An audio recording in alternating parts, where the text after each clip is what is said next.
The first time I came here, I got a chance to meet some people, and they says, you know what, Gabriel, have you ever been here? Have you ever been to Chicago? Like, no, it's my first time. They said, well, you know, we'd like to take you out to eat if you're down. And I'm like, well, hello. I am very down. They took me to a restaurant called Portillo's.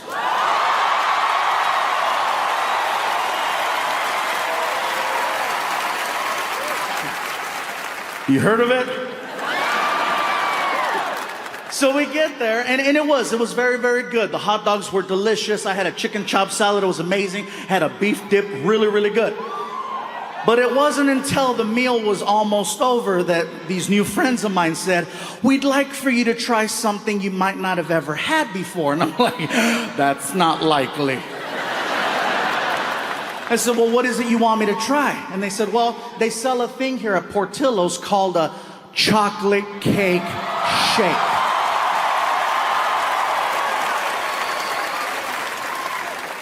I said, you had me at chocolate.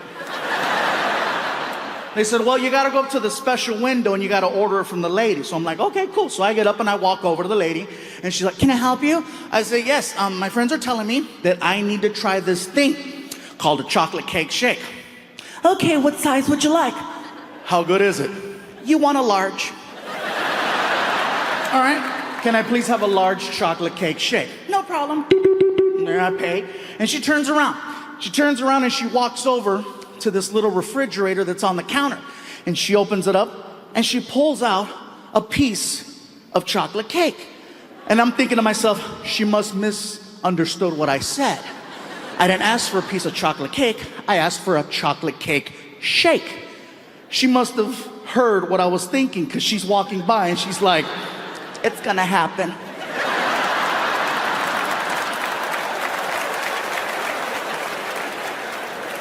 She walks over to the blender, she takes the freaking lid off, and she just looks at me and does this. And I was like, no. And she's like, oh yeah. She pours it and she hands me this like 44-ounce chocolate shake, which is way more than anybody should be drinking. The straw was so thick you could almost fit your thumb in it, okay? So I grab the shake and I begin to attempt to drink it. So I'm just, and I can see the shake coming out.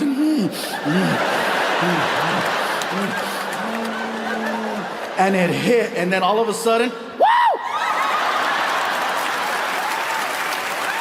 Hell, you guys even have taco trucks. Now, for anyone wondering about taco trucks, let me just let you know right now, that is real good Mexican food. I don't want you being concerned, like, no, there's wheels under that restaurant. Well, sometimes we don't have a permit, okay? So, but it doesn't mean the food is not good. For me to know that I'm gonna have a good experience at a taco truck, I always research, I look to see who's running the truck. For me to know that I'm gonna have a good time, I wanna make sure that it's an all-female crew. Not to sound sexist, it's just that when it's all women running the truck, they make me feel good about myself. They make me feel special. When I walk up at 1 o'clock in the morning and I have a buzz, they make me feel good. Hello? They come to the window. Hola, mi gordito, ¿cómo estás? ¿Cómo está ese gordito, chulito, este gordito? ¡Qué bonito! A ver, ojitos, ojitos, ojitos. I feel like a kid. I'm like, can I have a taco? Whatever you want me to get, I'll get it for you. Now see, when it's an all-Mexican male crew running the truck, it's late, they're tired, they're bitter. Customer service isn't our strongest point at 1 o'clock in the morning. And then you gotta deal with a drunk knucklehead like me. Hello? And they come to the window. ¿Qué chingados quieres, pinche gordo? What you want? What you want? Hey, what's up, bro? Can I have a taco? Okay, what else? That's it.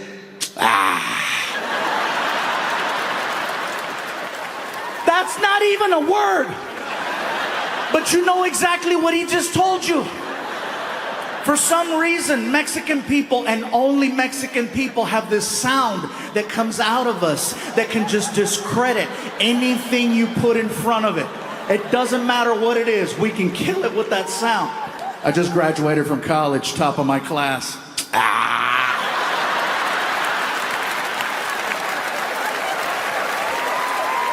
Well, fine, I'll work at Burger King. Papi, this is my fiance. He loves me. Fine, I'll be a whore. And speaking of whores, let me tell you where they put us up at. That's a bad segue. No, there's no whores at this hotel. Listen, I would like to personally thank the promoters for not only making this special happen, but for taking really good care of us. They put us at a hotel that's right across the street, you guys. And you know you're in a good hotel when you get inside of the elevator and it talks. It's one of those, you know? First floor. Second floor. Third floor. I'm like, man, she sounds hot. Fourth floor. Fifth floor. Oh, yeah. Martin asked me, how far are you going up? I said, all the way. I gotta see how this ends, you know what I'm saying? Oh, man. And by the way, you guys, since the last time we were here, I've had a few things change in my life. Some things happened that were so crazy that I couldn't even believe that it was a possibility. First thing that happened was I had my first ever celebrity death hoax, meaning that someone faked my death on the internet and it went viral. Someone wrote an amazing article that was read by over 30 million people that was so good, even I was like, oh my God, I was so nice.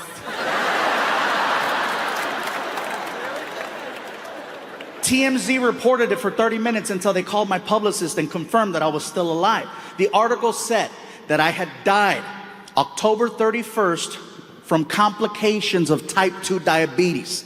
And in my head, I'm thinking to myself, that's a hell of a day to kill a diabetic. You know what I mean? That's like killing Santa on Christmas Eve. 30 million people read this article. No one thought to call me. Except Martin. That's right. Martin was the only one that called me. And I think that was just to verify that he still had employment. I got that phone call. Hello? Martin was like, hey, you dead? No, man, I'm good. I figured you would have texted me. And I would have, because that's the kind of friend I am, you know?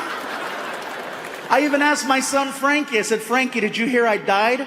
That's what they meant.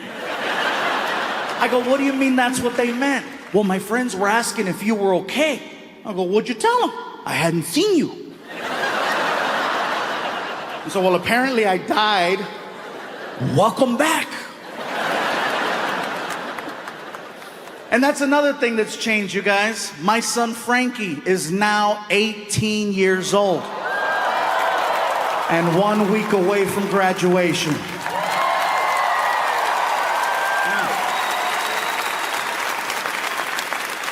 You guys are clapping, but he's not leaving. I've already asked him, I said, Frankie, what do you want to do with your life? Have you thought about college? Just now. I'm like, Frankie, you do realize that all you need to do is get accepted. I tell a lot of jokes. I will pay for your entire college education, no matter where you want to go. As long as you get accepted. What do you think about that? I say, you know, if you want to go to school in California, we'll make it happen. You want to go to school out of state, we'll make it happen. I said, hell, I'll even do one of those international programs. You know, the ones where you give them one of your children and then they give you one of their children? What is it called when you kid swap? Thank you. Sorry. That's right. Exchange. Some of you are like, that's called human trafficking. Different program. I would love to do an exchange program with my son, but don't give me a regular kid.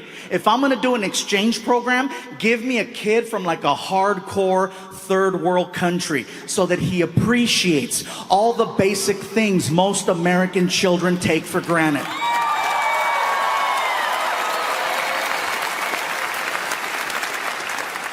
That's why I say, give me little Tombutu. Give me Tombutu. I would love Tombutu, and Tombutu would love me. Mr. Fluffy, Yes, Tombutu. I was wondering, what time do we go to sleep? You go to sleep whenever you like. This is your room. We sleep next door. All of this is for Tombutu. Yes, all of this is for Tombutu. In my village, 2 families sleep in an area this big. Well, here in America, one big-ass Mexican kid sleeps right here. Enjoy. And then I would take him to like IHOP or Denny's and let him order whatever he wants and just watch him lose it. You know? This is the Thanksgiving I heard of. Thank you, Mr. Fluffy. Thank you. If there is anything Tombutu can do for you, please tell me. Anything. Can you help me take out the trash? For you, I will eat the trash. Meanwhile, my son's on the other side of the world on top of an elephant trying to get Wi-Fi.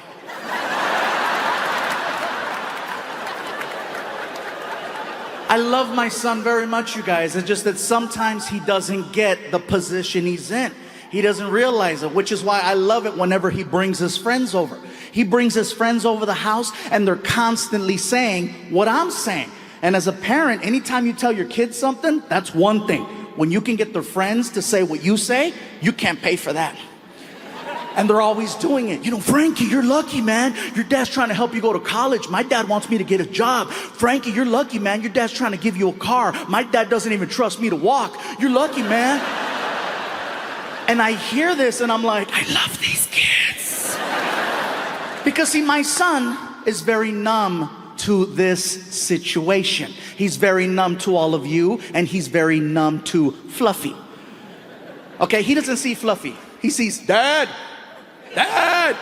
I'm just Dad. You know, I'm the guy that tells him, clean your room, take a shower, and put on deodorant, which he does very well now.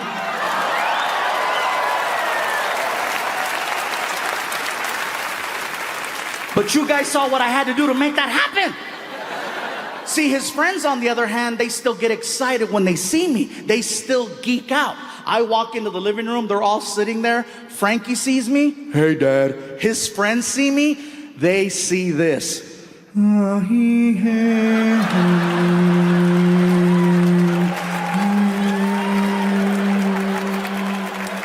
With like doves. Can you imagine if every time you walked into a room that happened? He's here.